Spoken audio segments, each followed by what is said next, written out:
Já estamos de volta com o Direto do Plenário, com imagens do plenário do Supremo Tribunal Federal para a entrada dos ministros no plenário do Supremo Tribunal Federal nesta sessão plenária desta quarta-feira.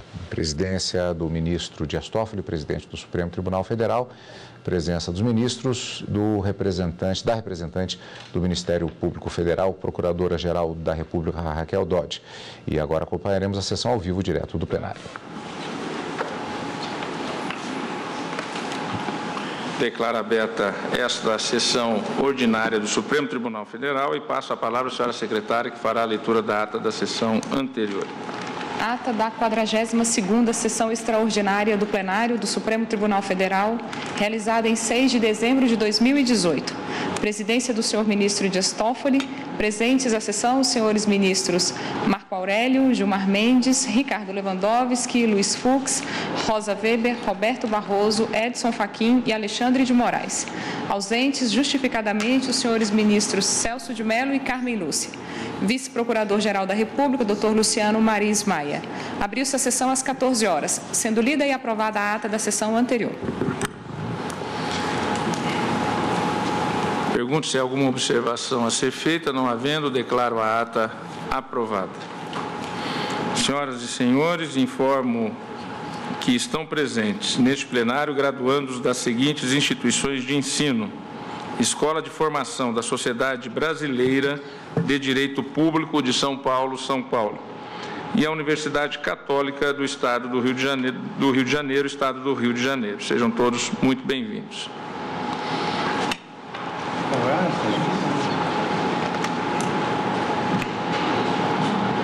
Feito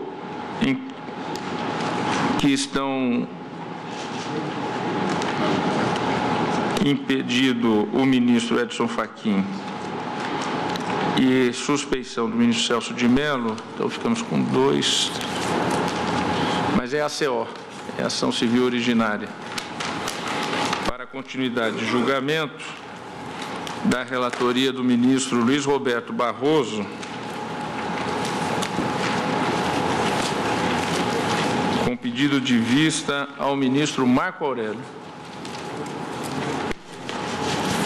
Presidente... Eu vou só apregoar o número para anunciar e se prepararem os colegas.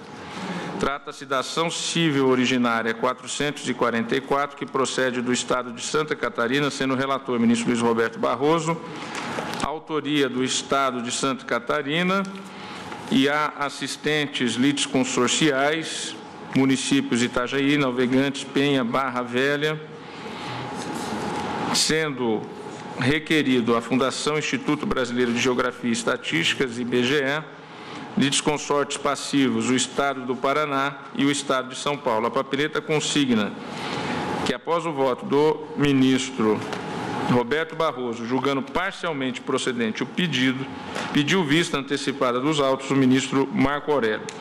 Impedido o ministro Edson Fachin, declarada a suspeição pelo ministro Celso de Mello. Vossa Excelência, ministro Marco Aurélio, tem a palavra.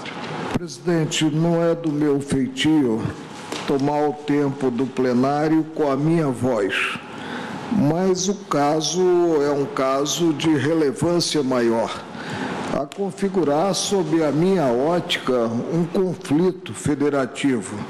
Por isso me permitirei ler um voto que é um pouco longo, é um voto de 20 folhas, sobre a matéria.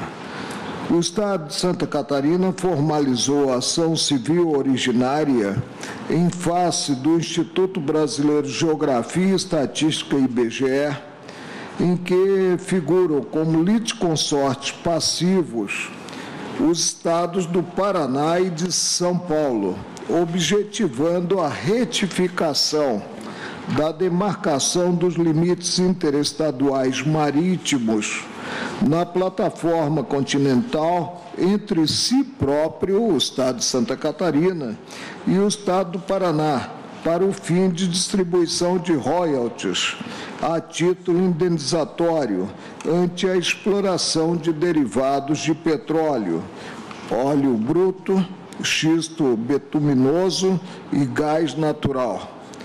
Afirma ter o IBGE deixado de observar os critérios técnicos indicados na Lei 7.525 de 86 e no Decreto 93.189 de 86, quando da fixação das linhas de projeção marítima das divisas estaduais, o que, consoante assevera, trouxe prejuízos aos cofres estaduais, considerado o repasse indevido de parte dos valores de royalties aos estados do Paraná e São Paulo. Postula a condenação destes ao pagamento do montante pecuniário que teria deixado de perceber, levando em conta a divisão dita incorreta feita pelo IBGE. No julgamento iniciado na sessão e de que devolvi à vista no prazo regimental.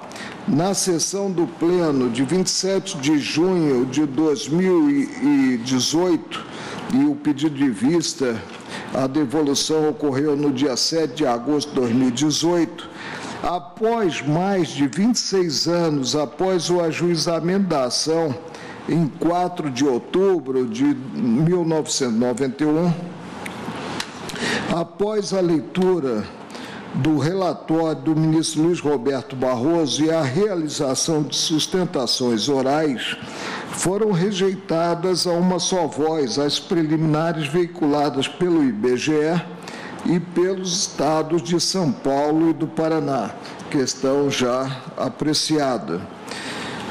Tendo continuidade a apreciação no dia 28 imediato, o relator proferiu o voto no sentido de assentar parcialmente procedente o pedido para determinar ao IBGE a retificação do traçado das linhas projetantes dos limites territoriais dos estados de Santa Catarina, Paraná e São Paulo, utilizando o método das linhas de bases retas e tomando como pontos apropriados são expressões técnicas, aqueles anteriormente fixados pelo Instituto, sem garantir a projeção dos limites do Paraná a 200 milhas náuticas.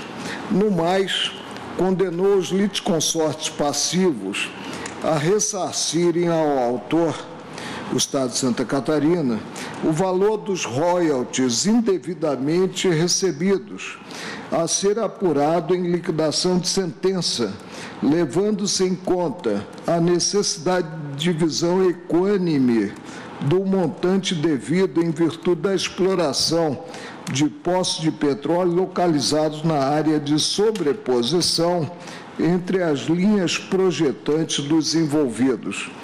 Considerada, presidente, a complexidade da matéria, bem assim a existência de um sem número de documentos, entre manifestações, estudos técnicos e laudos periciais, reunidos em mais de 3.000 páginas, materializadas em meio físico, pedi vista antecipada do processo.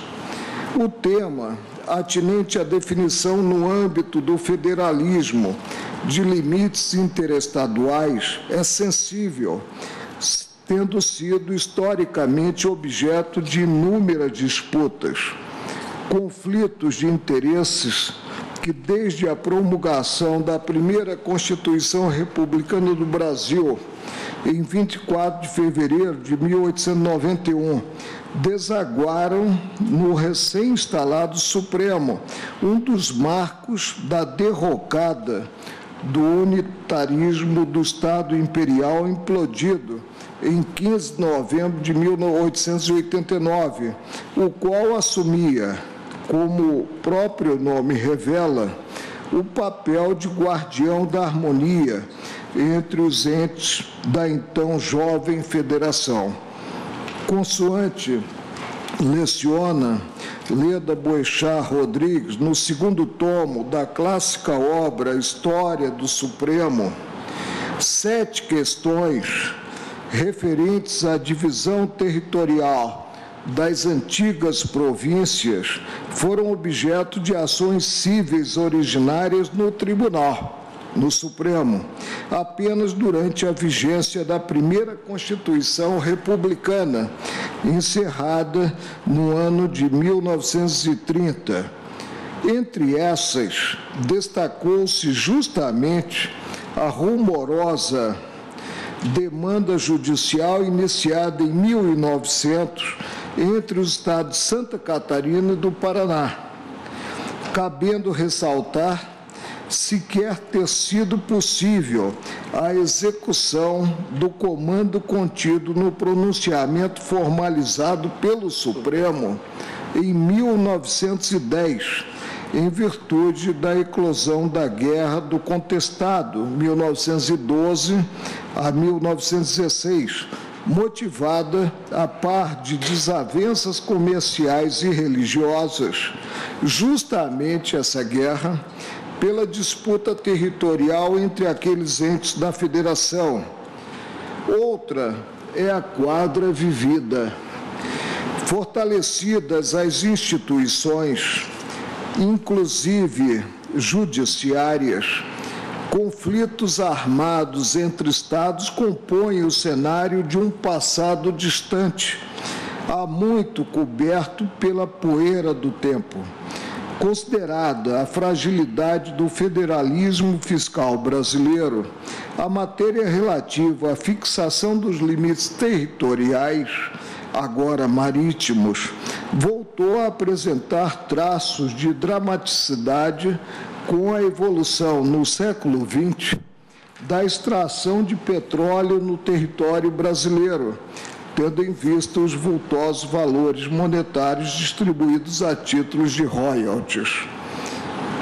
Compete ao Supremo perquirir se, quando da demarcação dos limites interestaduais marítimos entre os estados de Santa Catarina e do Paraná, no ano de 1986, o Instituto Brasileiro de Geografia e Estatística, IBGE, observou ou não as balizas impostas pelo figurino legal.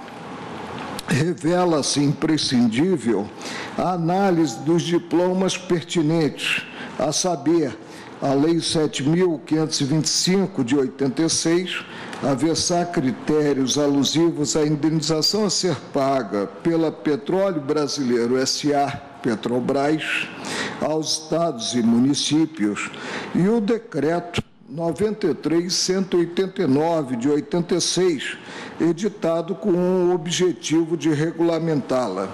A teor do artigo 9º, cabeça inciso 1 da citada lei, cabe ao IBGE fixar as linhas de projeção dos limites territoriais dos entes da Federação nos seguintes termos.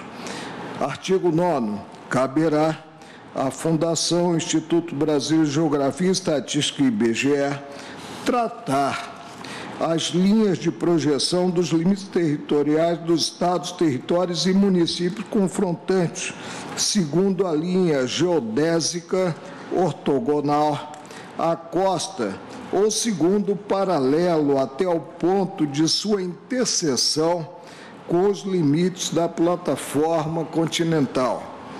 Ante a previsão normativa de dois parâmetros diversos para a realização do traçado da projeção dos limites interestaduais sobre a plataforma continental, segundo o primeiro critério, a linha geodésica ortogonal à costa, ou, segundo critério, o paralelo até o ponto de sua interseção com os limites da plataforma continental, o próprio decreto cuidou de reservar o primeiro a definição das divisas territoriais marítimas de estados e territórios, artigo 4º, e o segundo dos lindes entre municípios confrontantes, artigo 5º.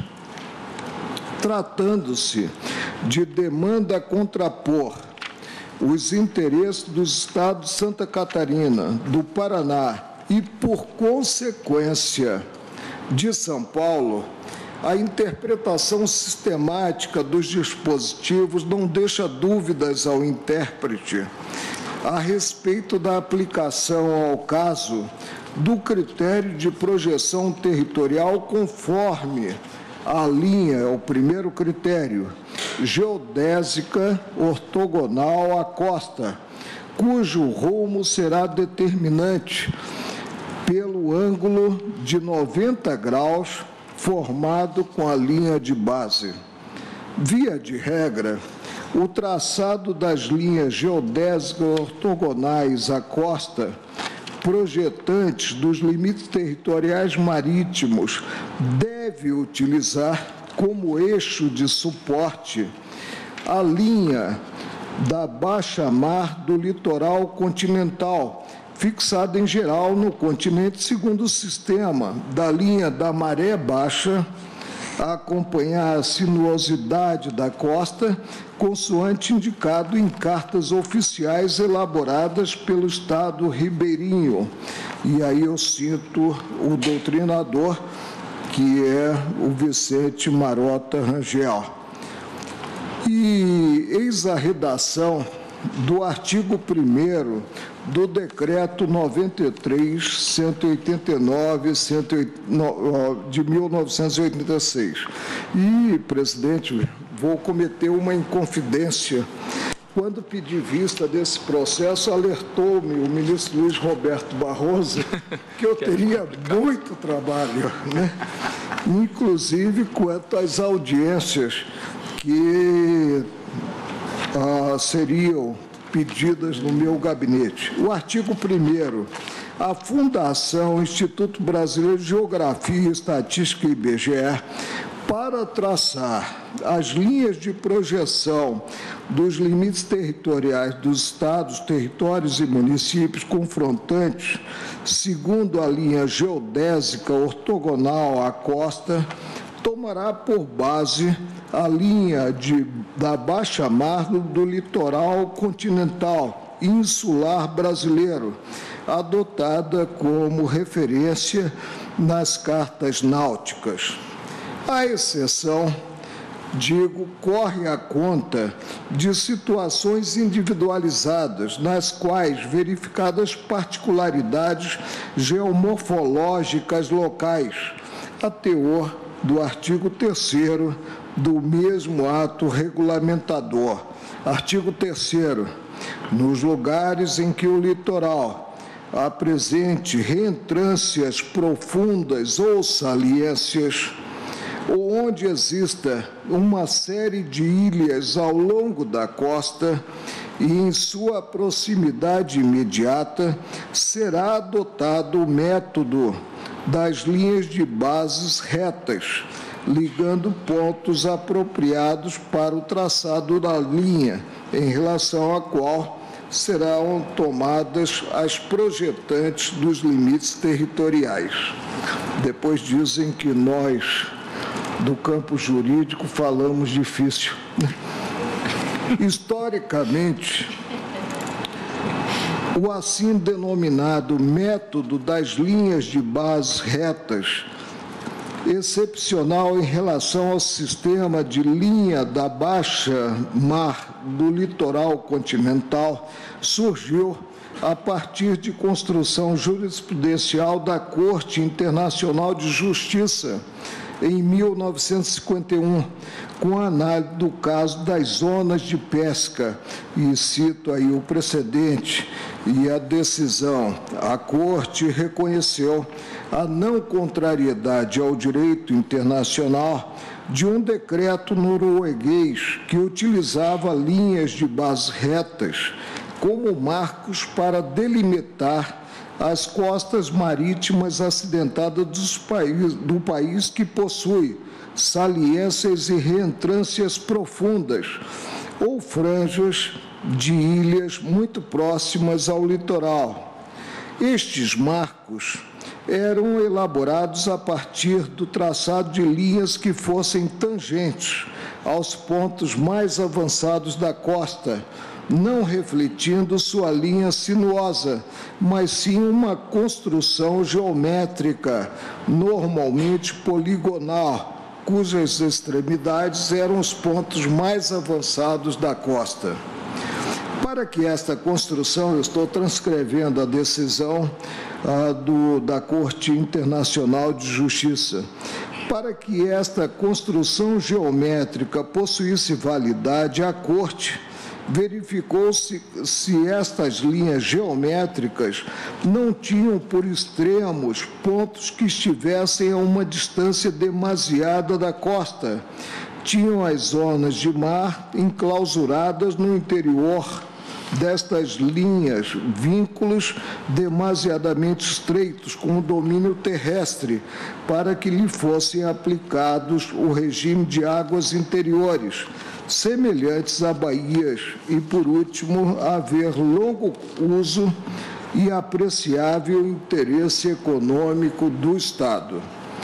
A propósito do paradigmático julgamento da Corte Internacional de Justiça, o professor Antônio Augusto Cansado Trindade anota ter o tribunal, em 1951, reconhecido a prática da aplicação pelos estados do método, isso é importante, de linhas de bases retas, consistente em selecionar pontos apropriados na linha de baixa-mar e traçar linhas retas unindo-os, assentando que o traçado daí resultante não pode afastar de modo apreciável da direção geral da costa, não pode afastar-se. Cito o doutrinador. Tal solução foi posteriormente incorporada pelas convenções internacionais sobre o direito do mar de Genebra, 1958, e de Montego Bay, de 1982, internalizadas por intermédio no Brasil da promulgação, respectivamente, do Decreto Legislativo 45.1968 e do Decreto 99.165 de 90, cujas disposições pertinentes transcrevo para fins de documentação e não procederei à leitura, presidente. Vou adiante no voto após essa transcrição. Consideradas as características do litoral do Paraná e de Santa Catarina,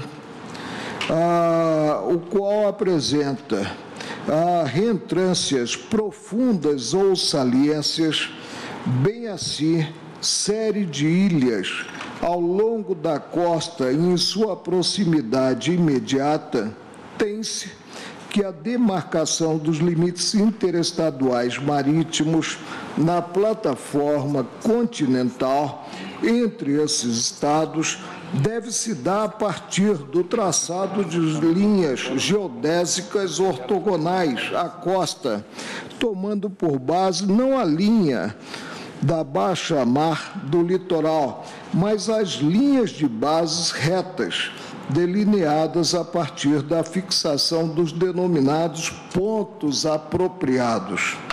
Mediante a operação de subsunção das normas de regência, Decreto Legislativo 4568, Lei 7.525 de 86, Decreto 93.189 de 86 e Decreto 99.165 de 90, ao conjunto probatório produzido no processo, é possível concluir, na esteira do consignado pelo relator, ministro Luiz Roberto Barroso, que ao projetar as linhas ortogonais, objetivando a delimitação do território marítimo do Estado do Paraná, o IBGE não se valeu, esse dado é de suma importância, o IBGE não se valeu dos critérios estabelecidos pela legislação de regência,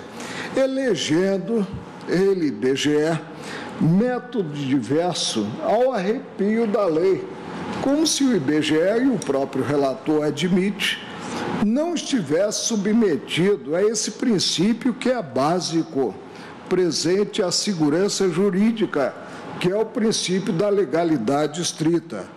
Conforme explicitado pela Marinha do Brasil em estudo técnico de 19 de setembro de 91, juntado ao processo, tendo o encontro das linhas ortogonais ocorrido a distância relativamente pequena do litoral, o IBGE tomou a bissetriz do ângulo da mencionada interseção, prolongando-a até 200 milhas da costa, argumentando a partir da necessidade de conferir isonomia e de bem-intencionados, o Brasil está cheio, aos entes federados, bem assim de eliminar a sobreposição entre os territórios marítimos estaduais.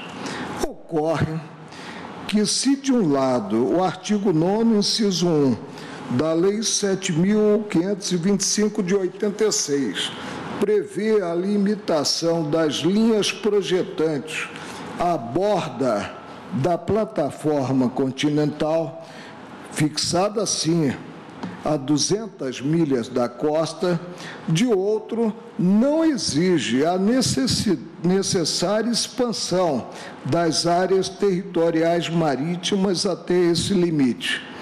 O próprio IBGE, no relatório técnico DGC número 1/88, admite ter ignorado as prescrições legais a regerem a matéria não apenas no caso do Estado do Paraná, mas também no do Piauí, folha 112 a 115.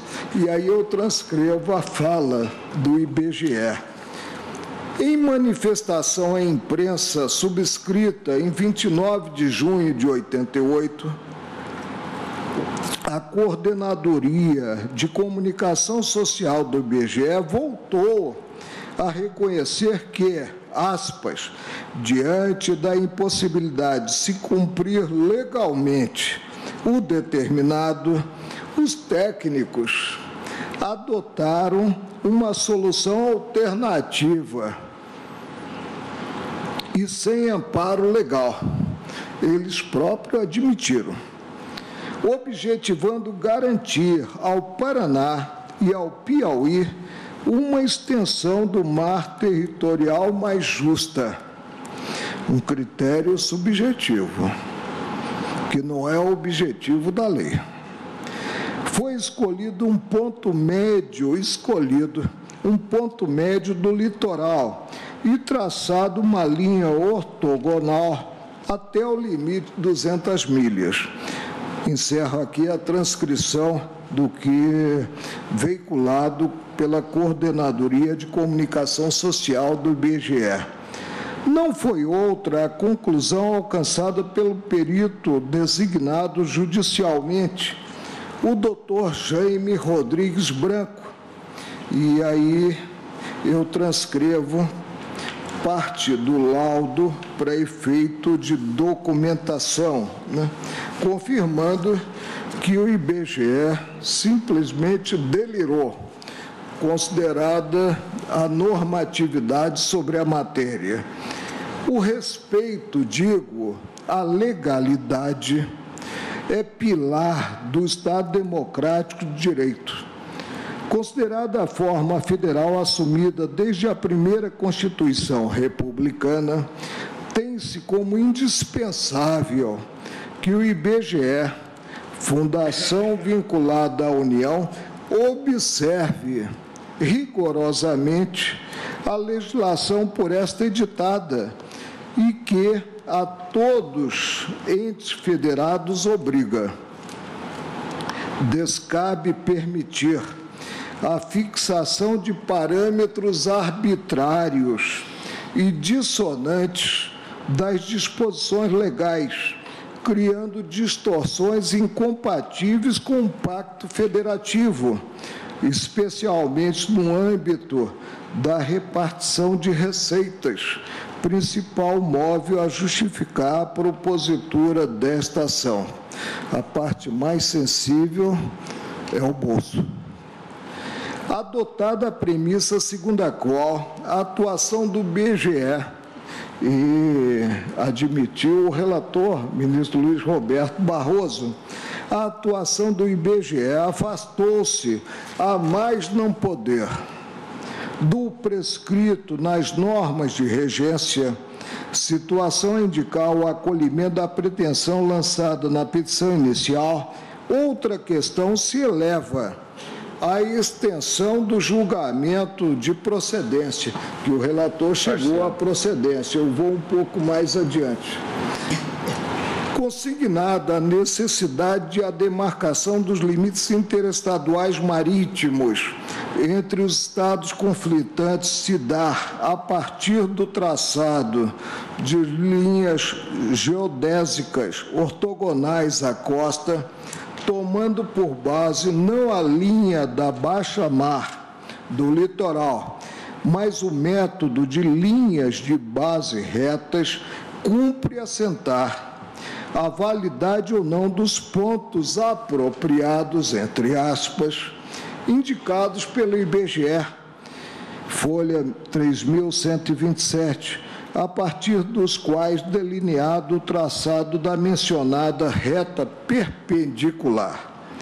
Atentem para a organicidade do direito e para a função desempenhada pelo Judiciário. Por um lado, é certo que, a teor do artigo 9º, cabeça, inciso 1, da Lei 7.525 de 86, compete ao IBGE fixar as linhas de projeção dos limites territoriais dos entes federados para o fim de distribuição de royalties. Por outro, o mesmo diploma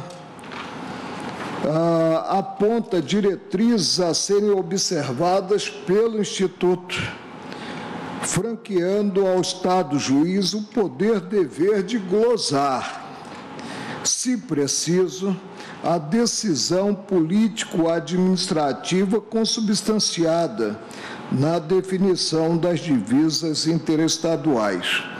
Uma vez provocado, revela-se imperiosa a atuação do Judiciário, ainda que tardia, e a atuação especificamente do Supremo, mediante a análise do ato praticado pelo IBGE, considerado o direito posto, raciocínio que não conduz à conclusão, no sentido da possibilidade de o tribunal substituir-se ao órgão técnico responsável pela concretização das balizas atinentes à divisão territorial no âmbito da plataforma continental.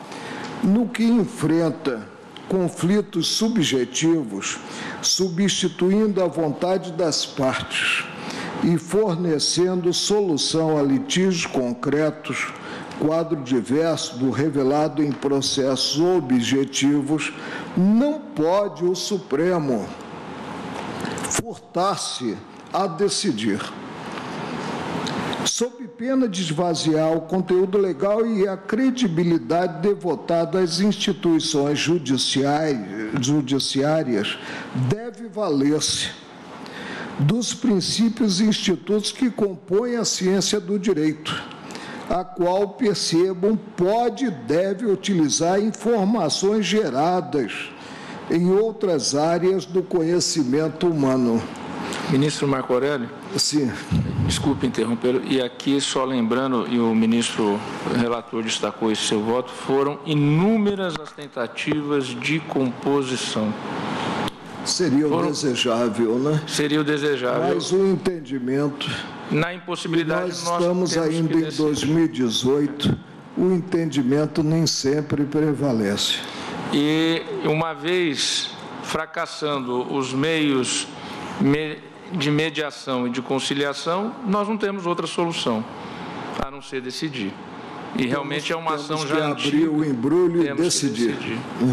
E só para registrar, presidente, por dever de justiça, a contribuição valiosa do IBGE na construção da nova solução. Eu estou aqui tentando localizar o nome do profissional do IBGE que me ajudou muito, acho que era o doutor Marcelo. Assim que eu localizar aqui, eu quero fazer o registro, porque é de justiça. A pretexto. Desculpe interromper, mas foi o tempo que o senhor Vossa Excelência deu descanso, tomar uma água. Exato, a pretexto de que a normatização não seria suficiente, o IBGE acabou substituindo-se ao Congresso, atuando como se legislador fosse, e não é. Continua, presidente. Tendo em vista a complexidade técnica da matéria, cumpre homenagear as conclusões, homenagear e não privilegiar, as conclusões alcançadas a partir da análise das provas produzidas durante a instrução processual, emprestando especial relevância ao consignado no laudo elaborado pelo perito judicialmente designado, o doutor José Jaime Rodrigues Branco, profissional, e eu não sou, de engenharia, muito embora tenha feito o científico e não o clássico, e ter começado a cursar o vetor para fazer o vestibular para engenharia, mas minha vida deu uma guinada e eu tive que acabar nessa cadeira que eu ocupo hoje de juiz. Então, continuo, desígnios insondáveis. A relevância do consignado no laudo elaborado pelo perito judicialmente designado. Acresce o ministro Luiz Roberto Barroso, em decisão proferida em 4 de março de 2015, reconsiderado parcialmente pronunciamento formalizado pelo antecessor, o ministro Joaquim Barbosa, então relator, por meio do qual determinada a realização de nova perícia. Articulou Sua Excelência com a impropriedade, o ministro Luiz Roberto Barroso, com a impropriedade de reabrir instrução já concluída para a feitura de um segundo exame técnico a respeito de aspectos secundários, estou transcrevendo aspectos secundários, que podem ser discutidos em eventual fase de execução. Conforme explicitado no laudo pericial, inexistia em sede legal, quando da delimitação dos limites territoriais pelo IBGE, a definição dos pontos apropriados. A primeira manifestação legislativa estatal, no sentido de estabelecer-se pontos apropriados para o traçado das linhas de base reta na costa brasileira, apenas veio com a publicação do Decreto 1290 de 94, o qual manteve, particularmente quanto ao Estado de Paraná e de Santa Catarina, os fixados nas antigas cartas náuticas da Marinha do Brasil, a saber, Ilha da Paz, Itacolomis, das Figueiras e do Castilho.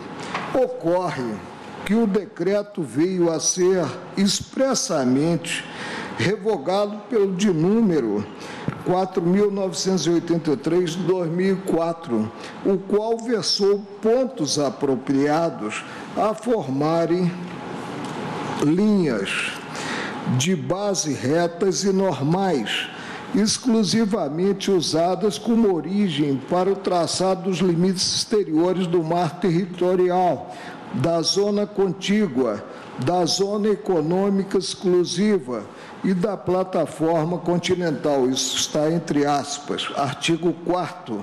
Nada dispondo, esse segundo decreto, sobre a projeção de linhas divisórias para fins de percepção de royalties de petróleo. Delineado o quadro normativo caracterizado pela ausência de previsão específica quanto à exata localização dos pontos apropriados necessários ao traçado das linhas de base retas no litoral brasileiro, ou mesmo de expressa referência ao comprimento máximo dessas linhas para o fim de demarcação dos limites interestaduais, objetivando a distribuição de royalties de petróleo, indaga-se. É a grande indagação, presidente. Poderia o IBGE, órgão integrante da administração pública indireta, traçar uma única reta, unindo pontos apenas fixados nos limites interestaduais? A resposta é negativa. A controvérsia resolve-se no plano da lógica jurídica, a partir da interpretação sistemática das regras atinentes à delimitação territorial em sede marítima. Considerada a necessidade de adoção do método de linhas de base retas, apenas quando se tratar de litoral caracterizado por reentrâncias profundas ou saliências, bem assim, série de ilhas ao longo da costa, em sua proximidade imediata, surge a necessidade de os pontos apropriados darem conta da idiosincrasia territorial. Do contrário, negar-se-ia a eficácia prática do comando contido no artigo 3º do Decreto 93.189 de 86. É dizer, há de se levar em conta, na definição dos pontos apropriados, os formatos nitidamente côncavos e convexos dos litorais do Paraná e de Santa Catarina, respectivamente, bem assim, as ilhas próximas à costa continental. Firme nesse fundamento, tem-se que os pontos apropriados anteriormente indicados pelo IBGE não se revelam os mais consentâneos com o direito posto, ante o fato de haverem sido desconsideradas as linhas características geomorfológicas do litoral dos estados em litígio. O próprio Instituto admite ter atuado, aspas, sem grande rigor no traçado das linhas de base retas. Folha 111, bem assim apontado, ele, IBGE, aspas, o litoral do estado do Piauí e do estado do Paraná, tendo como linha de base reta uma única reta unindo seus pontos de limites interestaduais, e aí eu continuo, na interseção com a costa. Consoante esclareceu da tribuna o doutor Sérgio Laguna Pereira, procurador do Estado de Santa Catarina, reiterando a argumentação veiculada em memoriais distribuídos antes do início do julgamento, as linhas de base retas cortam relevantes porções continentais do litoral catarinense, incluindo a ilha de Santa Catarina, na qual localizada a capital Florianópolis, ignorando a direção geral da costa.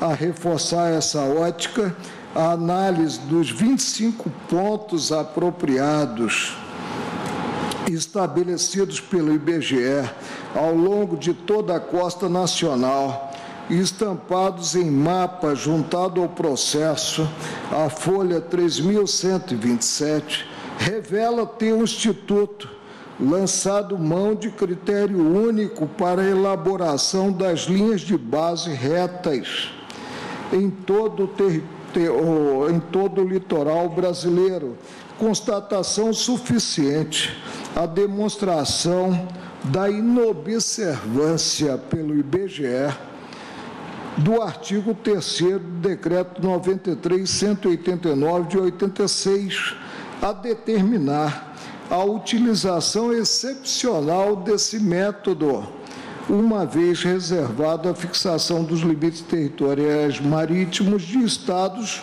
cujos recortes litorâneos não apresentam linearidade, ao menos relativa, é dizer, aplicou-se a todo o litoral brasileiro disposições específicas válidas apenas para trechos mais acidentados. A própria adoção pelo IBGE de carta topográfica de pequena escala para a indicação das coordenadas geográficas em jogo, informada pelo Instituto, a folha 111, sinaliza distanciamento das diretrizes assentadas pelo legislador.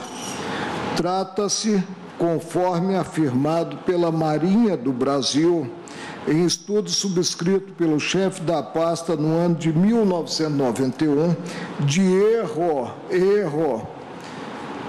pois, além da pequena escala, não atribui à linha de costa a mesma atenção e cuidado que uma carta náutica, folha 287. Segundo manifestação incluída no laudo pericial, as representações gráficas fornecidas pelo IBGE e juntadas ao processo às folhas 116, 117, 118 não reproduzem cartas náuticas de grande escala, consoante determinado pelas normas pertinentes, editadas pela Diretoria de Hidrografia e Navegação do Ministério da Marinha, na forma do artigo 15, parágrafo 1º, inciso 3, do Decreto 243 de 67, a versar diretrizes e bases da cartografia brasileira. Semelhante é a manifestação do professor Christian Calbert, do Departamento de Direito da Universidade Federal de Santa Catarina, em parecer encomendado pelo autor, pelo Estado de Santa Catarina, ainda no ano de 1991. E aí eu transcrevo, presidente, para efeito de documentação, essa parte estritamente técnica. Demonstrada a inadequação dos pontos apropriados fixados pelo IBGE nas franjas costeiras do estado de Santa Catarina e do Paraná, atentem para o pedido lançado na peça primeira, no que é postulada a condenação do IBGE ao cumprimento de obrigação de fazer, a saber, determinar o correto traçado dos limites territoriais do Estado do Paraná e de Santa Catarina, mediante a adoção de linhas de projeção ortogonais à costa. A execução material do traçado das linhas de base retas, isto é, a exata indicação dos pontos apropriados sob as quais incidirão as linhas ortogonais, consubstancia matéria a ser ultimada na fase de cumprimento de sentença, competindo ao IBGE fazê-lo, não podendo o Tribunal Supremo substituir-se inteiramente ao órgão técnico responsável pela demarcação de divisas interestaduais no âmbito da plataforma continental, a teor do artigo 9º, cabeça 1, da Lei 7.525 de 86. Daí a inviabilidade de condenar-se o Instituto adimplir a obrigação de fazer, atinente à observância pura e simples da solução apresentada pelo perito judicial, no que definido pelo perito judicial os pontos apropriados coincidentes com aqueles fixados nas antigas cartas náuticas da Marinha do Brasil e, no particular, mantidos pelo Decreto 1290/94, embora se revele mais consentânea com a interpretação teleológica e sistemática das normas de regência. Raciocínio inverso restringiria indevidamente o âmbito de atuação técnica do IBGE. O perito substituiria o IBGE. A par desse aspecto, a despeito de o referido decreto ter sido a primeira manifestação legislativa estatal no sentido de estabelecer-se pontos apropriados para o traçado das linhas de base reta na costa brasileira, acabou revogado pelo decreto 4983/2004, o qual previu pontos apropriados a formarem linhas de base retas e normais, exclusivamente usadas como origem para o traçado dos limites exteriores do mar territorial, da zona contígua, da zona econômica exclusiva e da plataforma continental. Estou transcrevendo, artigo 4º, nada dispondo sobre a projeção de linhas divisórias para fins de percepção de royalties de petróleo.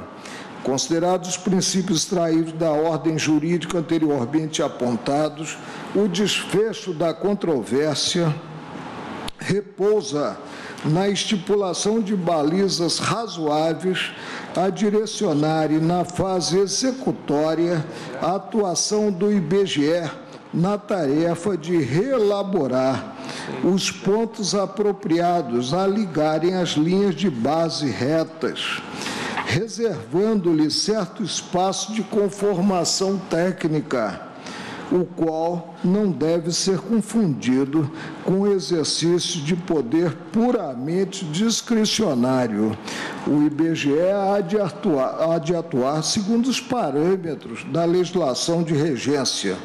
Na fixação de pontos apropriados, deve o IBGE levar em conta os formatos nitidamente côncavos e convexos dos litorais do Paraná e de Santa Catarina, respectivamente, bem assim as ilhas existentes na proximidade imediata da costa continental, de modo a não permitir que as linhas de base retas afastem-se consideravelmente da direção geral da costa, garantindo ainda que as zonas de mar situadas dentro dessas linhas estejam suficientemente vinculadas ao domínio terrestre, artigo 7º da Convenção de Montego Bay de 1982, decreto, aí cito, e do artigo 4º da Convenção de Genebra, decreto que também cito, da internalização. Para tanto, faz-se necessária a utilização de cartas náuticas de grande escala, a teor do previsto nos artigos 1º da Lei 8.617/93, no artigo 5º da Convenção de Montego Bay de 1982 e 3º da Convenção de Genebra. Antecipando-me a possível objeção no sentido de alteração dos pontos apropriados, após tantos anos, poder implicar menosprezo à almejada segurança jurídica, reafirmo, por dever de coerência, o que sempre consignei, ao manifestar-me em determinado processo subjetivo, ao manifestar-se em determinado processo subjetivo, o magistrado deve curvar-se ao direito posto, segundo ciência e consciência possuídas, descabendo articular com o conteúdo econômico da ação. O temor da repercussão e da incompreensão do que devo implementar em termos de decisão judicial não autoriza o atropelo por parte do Estado juiz das normas jurídicas, sob pena de ter-se indesejável amesquinhamento da função judicante. Observem ter o Estado de Santa Catarina se insurgido desde a primeira hora contra a demarcação no ano de 1986 dos limites interestaduais marítimos na plataforma continental, consoante demonstram ofícios e pareceres enviados pelo ente federado ainda na década de 1980 ao IBGE e ao Estado do Paraná.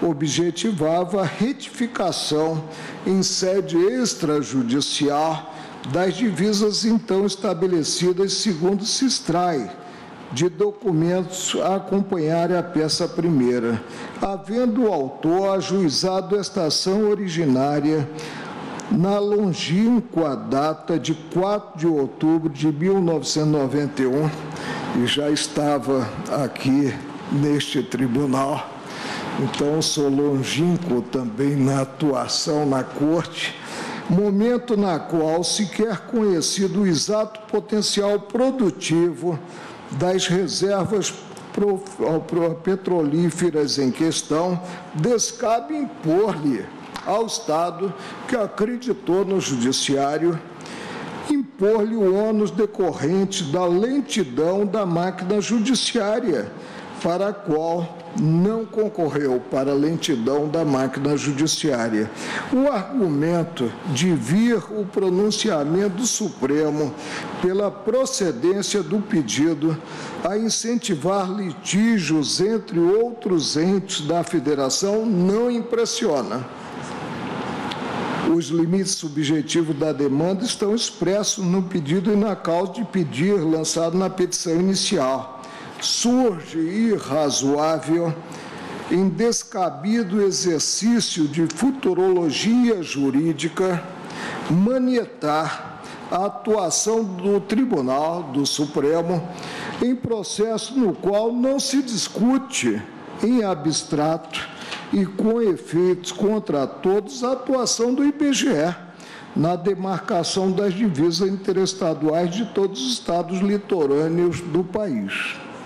Julgo procedente o pedido para, divergindo apenas em parte do relator, porque as premissas são as mesmas, né?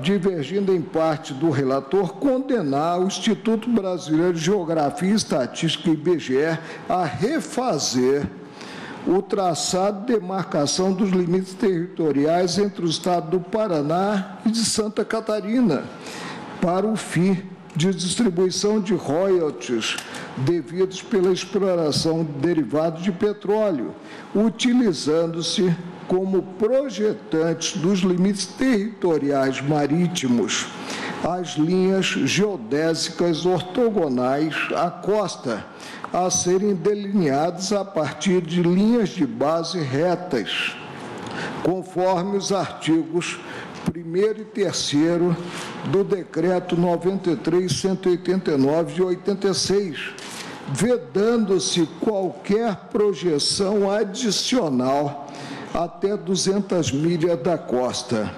Determino a reelaboração dos pontos apropriados, a partir dos quais projetado o traçado da reta perpendicular geodésica, observadas as seguintes balizas. Deve o IBGE levar em conta os formatos nitidamente côncavos e convexos dos litorais do Paraná e de Santa Catarina, respectivamente, bem assim as ilhas existentes na proximidade imediata da costa continental, de modo a não permitir que as linhas de base retas afastem-se consideravelmente da direção geral da costa, bem assim garantir que as zonas de mar situadas dentro dessas linhas estejam, aí transcrevo, suficientemente vinculadas ao domínio terrestre, que é o artigo 7º da Convenção, a que me referi, e da Convenção de Genebra. Para tanto, faz-se necessária a utilização de cartas náuticas de grande escala, a teor do previsto nos artigos 1º da Lei 8.617/93, na Convenção e também de Montego Bay e também Convenção de Genebra. Por consequência, condeno os estados de São Paulo e do Paraná a ressarcirem ao de Santa Catarina, o valor indevidamente percebido a título de royalties, a partir dos parâmetros traçados acima, a ser apurados ou a serem apurados em liquidação de sentença, observada ainda a necessidade de divisão equânime do montante devido em virtude da exploração de poços de petróleo localizados em eventual área de sobreposição entre as linhas projetantes dos entes envolvidos dos estados, considerado o cruzamento das linhas de projeção marítima antes de alcançar-se o bordo externo da plataforma continental, nos moldes indicados pelo ministro relator. Com relação à fixação de correção monetária, é aplicável desde cada pagamento indevido, segundo os índices previstos na tabela de referência da Justiça Federal, incidindo juros da mora e não de mora.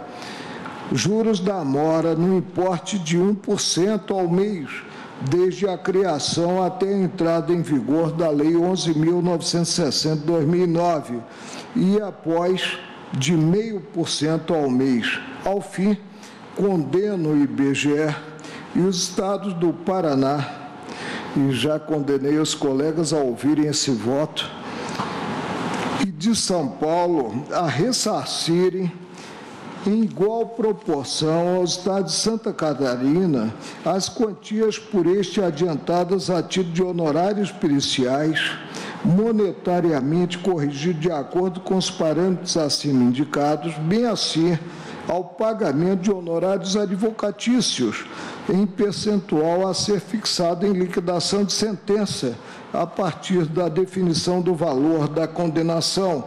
E aí cito os artigos que dão respaldo a essa conclusão, que são artigos do Código de Processo Civil. É como voto, presidente, pedindo desculpa ao plenário por ter tomado tempo do colegiado com a leitura desse voto enfadonho. Pela complexidade do tema, Vossa Excelência foi extremamente objetivo e, como sempre, com a profundidade e a qualidade irretocáveis. O ministro relator pede a palavra para relembrar o voto. A questão não é simples, como observou o ministro Marco Aurélio. Basicamente, Sua Excelência está acolhendo o pedido formulado por Santa Catarina integralmente. Eu o havia acolhido parcialmente. E, portanto, presidente, vou pedir 2 minutinhos para colocar a matéria complexa, como disse o ministro Marco Aurélio, mas da forma mais simples possível a questão. Nós estamos falando de demarcação das fronteiras marítimas entre estados para fins de recebimento de royalties do petróleo. Essa é a questão. A competência para estabelecer essas linhas de fronteira marítima entre os estados é dada pela lei ao IBGE. Lei 7.525 de 86 diz que caberá ao IBGE traçar as linhas de projeção dos limites territoriais dos estados. Portanto, não há nenhuma dúvida, e o eminente ministro relator, Vistor não diverge disso, de que a competência é do IBGE. O IBGE, ao fazer este traçado, utilizou o decreto que regulamenta a lei que lhe dá competência, decreto 93.186 de 1986. Esse decreto previa 2 critérios para você estabelecer a fronteira marítima. O primeiro critério baseava-se na linha de baixa mar do litoral. E o segundo critério é o critério chamado método das linhas de bases retas. Quando Santa Catarina entendeu que a demarcação feita pelo IBGE não lhe parecia boa, entrou com esta ação dizendo que o critério utilizado, que foi o das bases retas, não era bom, era errado, e que deveria utilizar o critério da linha da baixa mar do litoral continental. À medida em que a instrução prosseguiu, inclusive se realizou uma perícia, ficou fora de dúvida que o critério certo não era o que Santa Catarina postulava, e sim o critério de base das linhas retas, porque o litoral é recortado e, portanto, em vez de utilizar a linha da pré-mar, você faz uma reta ligando pontos apropriados no litoral e, com base nessa reta, você traça a perpendicular. De modo que o pedido de Santa Catarina estava fundado numa premissa errada e que foi rejeitada pela própria perícia. A partir daí, Santa Catarina mudou a sua linha argumentativa, não mais para querer a linha de pré-mar, mas para dizer que os pontos apropriados firmados pelo IBGE estavam errados. Portanto, como não tinha como escapar daquele critério, eles disseram o critério técnico do IBGE está errado. E aí Santa Catarina diz, pelo direito internacional, inclusive decisões da Corte Internacional de Justiça, o melhor critério é tal.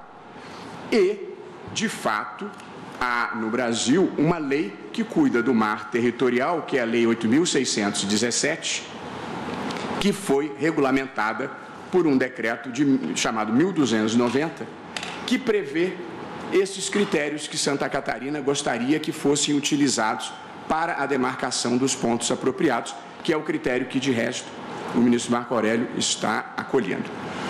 O que eu entendi, e me parece fora de dúvida, e o IBGE também entendeu com todas as vênias, é que este critério do direito internacional, ele é válido para fins de direito internacional.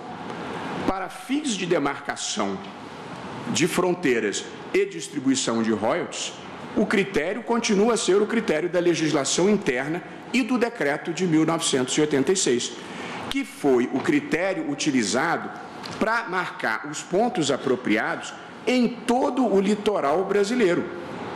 De modo que, se nós mudarmos esse critério agora, nós estaremos mudando o critério que desde 1986 é adotado para todo o litoral brasileiro e, portanto, para todas as distribuições de royalties feitas de 1986 para cá. É claro que se eu estivesse convencido de que o critério está manifestamente errado, paciência. Mas aí entra a discricionariedade técnica do IBGE, que sustenta que esses pontos apropriados por eles demarcados têm fundamentação técnica legítima, sustentável e que não haveria razão para se aplicar o critério do direito internacional. Sendo que o decreto que regulamentou a lei que cuidava do mar territorial foi revogado. Portanto, não há no direito interno brasileiro nenhuma regra que preveja os critérios que Santa Catarina queria que fossem adotados para a fixação dos pontos apropriados. Portanto, presidente, no tocante aos pontos apropriados, eu estou prestigiando a decisão do IBGE, que é o órgão competente e cuja fundamentação me pareceu razoável nos limites da minha capacidade institucional. Para além disso, eu não acho que juízes tenham mais conhecimento desses elementos cartográficos para eu dizer que nós vamos nos sobrepor ao critério do IBGE. Portanto, na questão 1, fixação dos pontos apropriados do continente, acho que o IBGE está correto ou, pelo menos, razoável e não me motivaria a interferir nesta fixação dos pontos apropriados, dentre outras razões, pelo efeito sistêmico imenso que traria. Porém, ministro Celso, o IBGE, confessadamente, depois de fixar os pontos apropriados como deveria, ele traça a ortogonal, que é a linha perpendicular.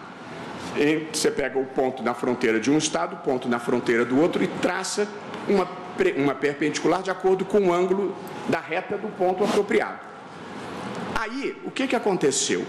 Quando você traça a reta saindo do Paraná e a reta saindo de Santa Catarina, elas se cruzam antes de chegarem às 200 milhas da plataforma continental. A lei não prevê nenhuma solução quando isso acontece. Portanto, Onde as duas linhas se encontravam, estava demarcado, a meu ver, o espaço geográfico do Paraná. O que o IBGE fez na primeira versão? Como as linhas se cruzavam muito antes das 200 milhas, eles entenderam de projetar as linhas até as 200 milhas e, portanto, deram um bônus, a meu ver, indevido ao Estado do Paraná, porque a lei não manda fazer isso.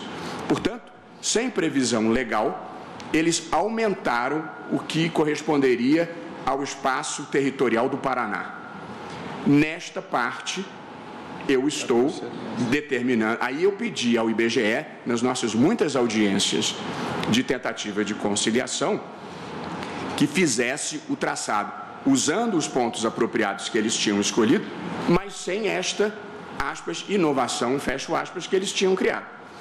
E aí eu propus, o acordo era esse, que tudo aquilo que tinha sido recebido indevidamente pelo Estado do Paraná, esse foi o acordo que eu propus e o Paraná aceitou. Tudo que tinha sido recebido indevidamente pelo Paraná seria restituído a Santa Catarina. Só que, como nenhum Estado tem dinheiro no bolso, seria restituído a partir da nova exploração de petróleo, quer dizer, o novo petróleo que viesse seria utilizado para pagar Santa Catarina. Esse foi o acordo que Santa Catarina não aceitou. Portanto, eu aqui estou decidindo nesta parte em favor de Santa Catarina, porque acho que realmente, quando o IBGE projetou a 200 milhas, o que deveria ter sido cruzado muito antes, criou um critério próprio, sem base legal, em detrimento do Estado de Santa Catarina. Portanto, nesta parte, por isso eu julguei procedente em parte. Os pontos apropriados estão demarcados corretamente, mas a projeção a 200 milhas sem base legal, incorretamente. Esta foi, presidente, tentando explicar de uma forma simples, uma linguagem que fala em ortogonais, linhas geodésicas e outras coisas tão ruins quanto enfiteus e aforamento. Portanto, cada ciência tem as suas circunstâncias. Essa é uma breve explicação da minha posição e remarcando a divergência aberta pelo ministro Marco Aurélio. Okay. Presidente, se Vossa Excelência me permite, apenas para ter segurança sobre um dado que eu incluí no meu voto, do que acaba de afirmar o ministro relator. O IBGE afirma que inexistiriam referências diversas das linhas de baixa mar, como Vossa Excelência acaba de dizer, do litoral continental e insular, e o outro critério que seria a formação de linhas de base, de linhas de bases retas, que é como se utiliza para efeito dessa fixação. E por isso ele afirma que coube a ele determinar os pontos apropriados para a formação dessas linhas de base. E isso é expresso, por isso é que me parece uma divergência efetivamente, porque Vossa Excelência afirma, não obstante tenha havido esse excesso, na fixação havia dois caminhos. Ou se aplica o que queria uma parte, ter como certo aquilo que foi fixado, ou o demandante, o autor, que queria que fosse considerado não aquele, mas um outro critério. Vossa Excelência afirma. Quanto ao critério, fixamos esse. Apenas o excesso é que nós estamos aqui quartando, certo? Exatamente. E Santa Catarina... porque eu tratei dessa forma... E o Estado de Santa Catarina, eu preciso dizer que eles litigaram obstinadamente e com grande competência. Essa é uma questão importante para o Estado e merece registro. Todos os Estados, como diz Vossa Excelência, a questão dos royalties e para trás e para frente... É isso. O que aconteceu foi, quando Santa Catarina verificou que o critério da linha de pré-mar não era correto, eles abandonaram essa tese e passaram a dizer, não, então tá bom, é o de linhas retas, mas os pontos apropriados é que estão errados. Portanto, eles mudaram... Porque esse é um trabalho pioneiro do IBGE. Certo. Não há outro, e a fixação desses pontos é algo inédito, realmente. Certo. Barroso, agradeço a Vossa Excelência. Vossa Excelência me permite uma indagação. Vossa Excelência está determinando a imediata compensação. Por que Vossa Excelência não optou por uma compensação futura relativamente aos royalties que serão ainda recebidos? Essa foi a minha proposta na conciliação. Agora, eu tenho um pedido. Se você recebeu o que é meu indevidamente, eu quero de volta. Numa conciliação, eu concordo com Vossa Excelência, esse seria o melhor caminho e quem sabe até em execução se consiga esse caminho. Mas o direito é pretérito. Eu achei que sem conciliação eu não tinha como dizer você tem o direito, mas recebe em algum lugar do futuro. Foi essa a razão, ministro Lewandowski. Mas eu gostaria de ter implementado esta solução que Vossa Excelência mencionou. É que eu estou imaginando que todos os estados brasileiros, sabidamente, estão numa crise fiscal muito grave. Quer dizer, retirar dos cofres públicos estaduais uma determinada quantia que certamente já está empenhada para serviços públicos essenciais me parece extremamente difícil. Eu concordo plenamente. E a solução que acolhe Santa Catarina ainda tem um impacto, porque os poços de Baúna e Baúna Sul, que hoje geram royalties para São Paulo, passariam a gerar royalties para Santa Catarina, porque muda a participação de São Paulo. Portanto, o impacto, de novo, se eu tivesse convencido que estava certo, paciência. Mas, como eu acho que a discricionariedade técnica do IBGE é razoável, eu não me animo a produzir este impacto sistêmico sobre o que já passou, inclusive. Ministro Alexandre de Moraes. Peço vista, presidente. Eu proclamo o resultado parcial após o voto vista do ministro Marco Aurélio, que julgava a ação procedente, pediu vista ao ministro Alexandre de Moraes. Há 3 feitos, são os 3 últimos itens da pauta, que são questões relativas a embargos e também agravos na área criminal, e eu recebi o ofício do ministro Marco Aurélio, que é o relator, a respeito da urgência desses procedimentos. Então, eu vou deixar o item 2 e o item 3 para depois do intervalo, em que haverá sustentações orais, e passarei, então, o item 4, embargos de declaração no agravo regimental no inquérito 3014, procede do Paraná. Relator, ministro Marco Aurélio. Embargante, Ministério Público Federal. Embargado, Nelson Meurer. Ministro Marco Aurélio, Vossa Excelência tem a palavra para o seu voto. Relatório e voto. Presidente, o que se aponta é que se tem um descompasso, considerados os votos proferidos e a proclamação do julgamento, né? Tem um relatório circunstanciado, né, sobre a matéria e vou direto ao voto. Se houver alguma dúvida, eu então explicitarei, né? Conheço, presidente, o recurso. Na dinâmica do julgamento, a proclamação distanciou-se, admito, dos votos proferidos. Quanto ao desmembramento do inquérito, prevaleceu a ótica da divergência, sendo do ministro Teori Zavascki a primeira manifestação divergente. Sua Excelência foi acompanhado pelos ministros Rosa Weber, Carmen Lúcia, Gilmar Mendes e Joaquim Barbosa, à época na cadeira que é ocupada para satisfação do Supremo por Vossa Excelência hoje. Fiquei vencido na companhia honrosa dos ministros Luiz Fux, de Vossa Excelência, e do ministro Ricardo Lewandowski.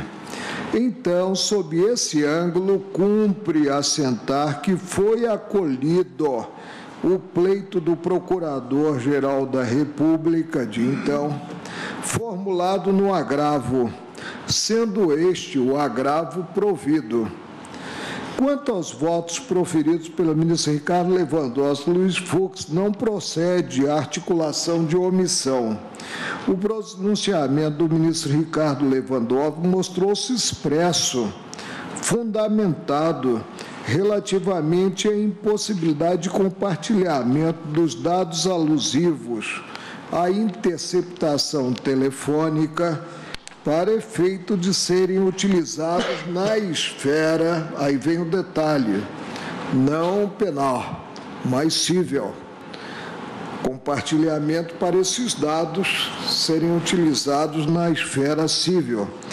Confiram com o que se contém as folhas 2.964 e 2.965. A folha 2.973, Sua Excelência votou no sentido de acompanhar-me, sendo despiciando não haver lançado motivação maior. Em síntese, quando vogal consigna acompanhar o relator, sem ressalvar entendimento, assim o faz na totalidade, endossando o que veiculado pelo relator. No tocante, seria melhor a interpretação autêntica, mas não teríamos que a relatoria votar em tudo. Eu mesmo costumo votar acompanhando o relator. Mas eu espero ter sido aqui no voto fidedigno, não, ao que veiculado pelos colegas, né? No tocante ao voto do ministro Luiz Fux, a leitura das notas degravadas revela haver Sua Excelência acompanhado sem qualquer ressalva o voto que proferi. Folha 2.970. Não cabe cogitar de omissão. Provejo os declaratórios apenas na primeira parte, que é a parte mais importante. Na primeira parte, para consignar que, relativamente ao desmembramento, houve o acolhimento do que requerido pelo Procurador-Geral da República, mantendo-se o inquérito na totalidade neste tribunal. É como voto. Todos de acordo? De acordo. Então, não havendo divergência, os embargos foram parcialmente acolhidos nos termos do voto lançado pelo relator. Ministro Marco Aurélio, também resíduo daquela época mais antiga de matérias penais, agravo regimental nos embargos infringentes, nos segundos embargos de declaração na ação penal 530. Procede do Mato Grosso do Sul, relator Vossa Excelência, ministro Marco Aurélio, agravante Marçal Gonçalves Leite Filho, agravado Ministério Público Federal, interessados João Alcântara Filho e Daladier Rodrigues de Araújo Filho. Vossa Excelência tem a palavra para relatório e voto. Presidente, creio que posso ir à ementa ou às ementinhas. Embargos infringentes, decisão extintiva da punibilidade, turma, voto divergente, admissibilidade.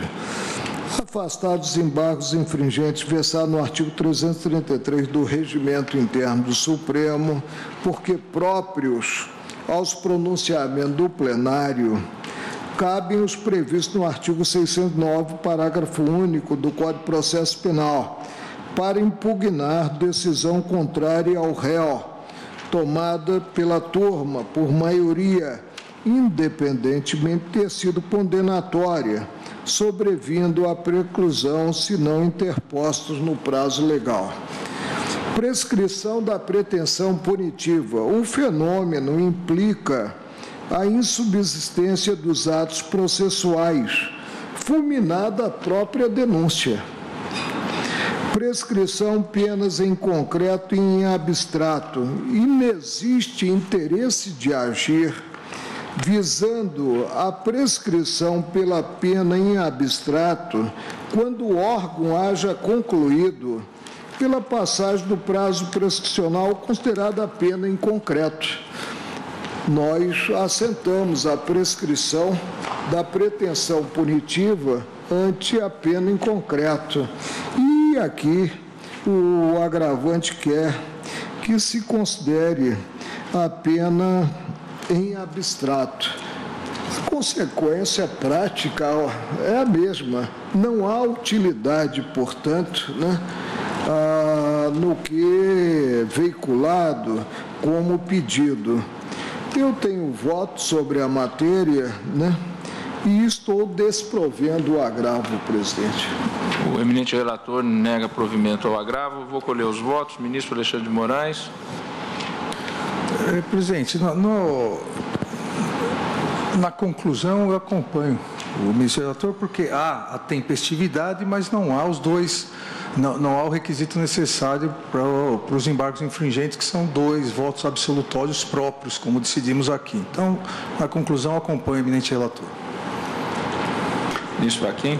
Senhor presidente, também nesta linha, considerando que a embargabilidade, nesse caso, segundo a compreensão majoritária que possa aurir desse plenário, requer 2 votos minoritários absolutórios em sentido próprio, com esse fundamento acompanho a conclusão do eminente ministro relator.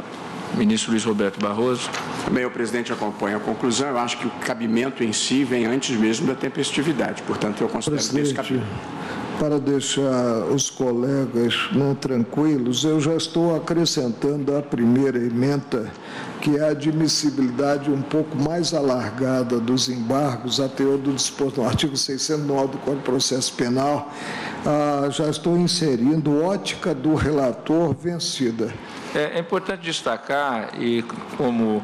Agora, se quiserem deslocar a redação do acordo, não me importa. É que é importante destacar que este caso, por parte do eminente ministro Marco Aurélio, está liberado para julgamento antes do que nós julgamos aquele caso aqui, só que acabou sendo pautado aquele da relatoria de Vossa Excelência, que dizia respeito a Paulo Maluf, salvo engano. Foi o caso da proporcionalidade, matemática. Que foi o caso. Eu fiquei vencido também nessa ótica do ministro Marco Aurélio, mas para fazer justiça à Sua Excelência, com certeza esse voto já preparado anteriormente. O ministro Marco Aurélio já adianta que estará fazendo essa ressalva na própria... Eu liberei o agravo em 27 de junho de 2017. Na própria emenda. Eu penso que em relação à conclusão estarão todos de acordo, sem prejuízo que lancem votos por escrito. Podemos proclamar o resultado, então, nessa linha para...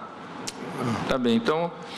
E eu consignarei, de qualquer forma, na ementinha, para não parecerem que a ótica do relator é a ótica do colegiado. Né? Então, eu proclamo que, nos termos dos votos proferidos, foi negado o provimento ao agravo. Esse foi Esse foi o 530. Tá bem. Agora, ainda mais um feito destes que envolvem matéria penal, e esse seria o último antes do intervalo, e depois iríamos ao intervalo e retomaríamos com a ação direta, que é a sustentação oral. Apregou o embargo de declaração no inquérito 3.276, que procede de Minas Gerais, sendo relator o ministro Marco Aurélio, embargante Bernardo de Vasconcelos Moreira, e embargado o Ministério Público Federal. Com a palavra, o eminente relator. Presidente, aqui tem um questionamento. Quem pode declarar decisão proferida, mesmo cessada a competência? O próprio órgão que prolatou a decisão proferida. Então, eu digo, na primeira ementinha, competência em embargos declaratórios, prerrogativos de foro, cessação, visando os declaratórios integrar ou esclarecer a decisão, cabe ao órgão que a formalizou julgá-los, sendo irrelevante a cessação da prerrogativa de foro e declinar a seguir da competência. Embargos, declaração, vício, natureza, inexistência. Não há omissão, contrariedade ou obscuridade no acórdão do plenário, né? Portanto, presidente, tem um relatório e voto, né? Retratando a espécie, né? Estou desprovendo os declaratórios. Todos de acordo? De acordo. Então, desprovidos os embargos declaratórios, à unanimidade, declaro suspensa a sessão pelo prazo regimental e retornaremos com os 2 outros feitos e, se tiver tempo, listas regimentais.